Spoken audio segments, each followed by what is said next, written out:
हाथ में खपर रखते थे, कमंडल रखते थे, जंगल में जहाँ तहाँ जो है बैठ जाते, भजन पूजन करते, ध्यान करते, अपना कल्याण करने का जो है सारा साधन सुविधा जो है अपनाए हुए थे। एक दिन संयोगवश ऐसे विरगत वैरागी महात्मा जो है किसी गांव के बाजार के बीच में से गुजरना पड़ा। क्यों रास्ता वहां से निकल रहा था, बीच बाजार के रास्ते से गुजरते हुए जा रहे थे कि बीचों बीच बाजार में गए कि हलवाई की दुकान आई। और हलवाई क्या कर रहा था, सुबह सुबह का समय था, हलवाई जो है कि गरम गरम जलेबी निकाल रहा था, गरम जलेबियां जो है निकाल रहा था। और जलेबी की जो है सुगंध उस फकीर के नाक में भी पहुंची, और वो जो है सुगंध उनको जो है झकझोर दिया फकीर को। और फकीर का मन हुआ कि क्यों नहीं आज गरम गरम जलेबी जो है कि जीमना चाहिए। मन ने जो है बहुत जो है उठा पटक की, मन जो है मजबूर किया कि रास्ते जाने वाला विरगत बैरागी मन के कारण से हलवाई की दुकान पर पहुंच गया। हलवाई भी बड़ा समझदार था, उसने देखा कि ये विरगत बैरागी बाबा जो है मेरी दुकान पर आया तो हाँ कुछ न कुछ इसका भाव बना है जलेबी खाने का। लेकिन फकीर क्या किया, आकर के दुकान पर खड़ा हो गया, बोलता नहीं है, मांगता मांगता कुछ नहीं, सिर्फ केवल जाकर के जो है हलवाई के सामने दुकान पर खड़ा हो गया।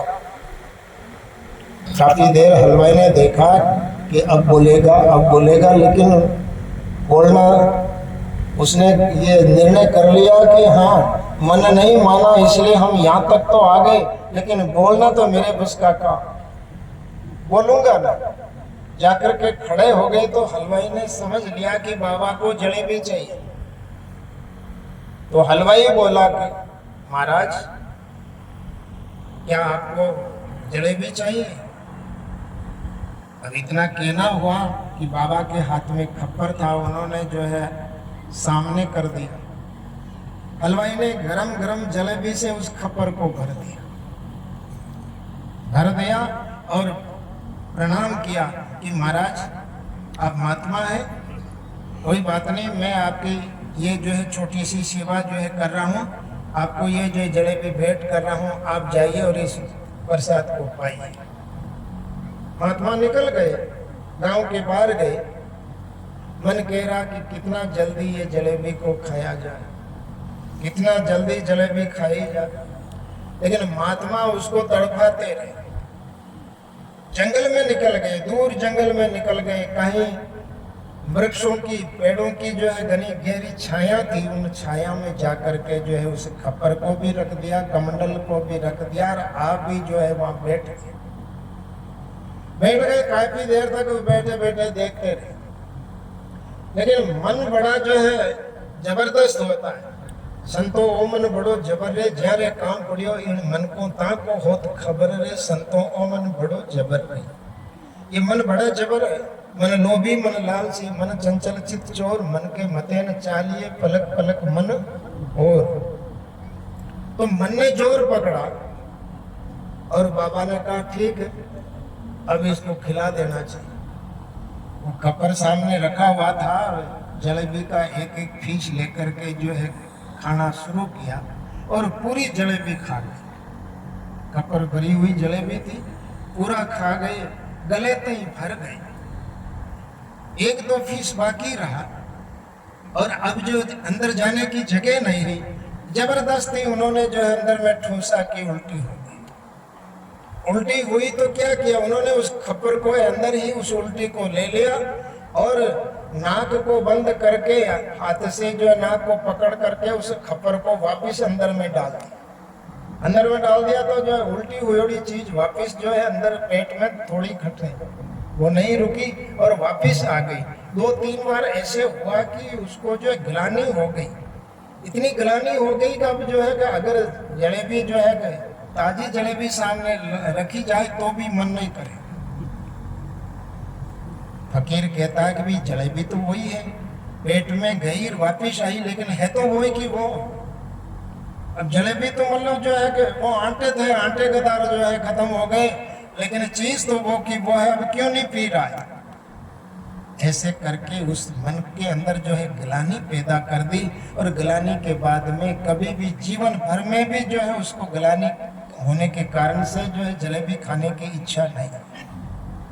तो भाई वो तो फकड़ा आदमी थे, महात्मा थे, विरगत वैरागी बाबा थे कि अपने मन को ऐसे छकाए, इस प्रकार से मन को हरा दिया। लेकिन आम आदमी क्या करेगा। अरे बाबा को तो मालूम था कि मन ने जो है काम करवाया, तो मन को जो है कि इस प्रकार से जो है कि हराओ। वो तो विधि जानते थे, इसलिए जो है उन्होंने मन को जो है हरा दिया। लेकिन आज साधारण आदमी मन को कैसे समझे। पहली बात, मन का पता ही नहीं कि मन हम कैसे कहते किसको है। हमारी 10 इंद्रियां हैं, जैसे आंख है, कान है, नाक है, मुख है, जिह्वा है, गुदा है, हाथ है, पांव है। ये जितने भी जो है हमारे इंद्रियां हैं, इन इंद्रियों के द्वारा जो है हम अपना भाव जो इकट्ठा करते हैं, देख करके, सुन करके, सूंघ करके, खा पी करके, बोल करके, छू करके, चल करके, जितना भी हम करते हैं, उस सब का जो है संग्रह का नाम है मन। जो इतना जो है 10 आदमी कमाते हैं और वो कमाई का धन जो इकट्ठा होता है, उसको मन कहते हैं। हमारी इंद्रियां जो है कमा करके धन इकट्ठा करती, काम कब पर करती है, हृदय में जमा होता है, उसको अंतःकरण कहते हैं, वासना कहते हैं। अंतःकरण की वासना, वो वासना जो है जन्म जन्मांतर का आदमी के जो है जीवन के अंदर पीछे पड़ी रहती है। उसी वासना को मिटाने के लिए ऐसे संत पुरुषों की सत्संग की आवश्यकता है। भाई आप भी अपने मन को रोको। जहां तहां मन जा रहा ना, तो मन के पीछे नहीं जाना चाहिए। मन के मते ना चालिए, मन का मता अनेक, जो मन पर असवार है सो साधु कोई एक। मन के ऊपर जो है सवारी करना, मन हमारे ऊपर सवार हो रहा, मन हमें नाच नचा रहा। बाजीगर का बांदरा ऐसा जीव मन साथ, नाना नाच नचाई कर राखे अपने हाथ। आपने बाजीगर के बंदर को देखा ना, गले में जेवड़ी डाली हुई है और बाजीगर के हाथ में डंडा है, और जिस प्रकार से उसको नचाना, घर घर में नचाता है। नहीं नाचेगा तो मार पड़ेगी। बस ये जो है आम लोगों की, तमाम लोगों की दशा है कि मन के नचाए सब नाच रहे। लेकिन महापुरुषों ने कहा आप इस मन के ऊपर जो है कि संयम करो, मन को रोको। मन तो जो है 1000 हाथियों का बड़ा, इस मन को कैसे रोको।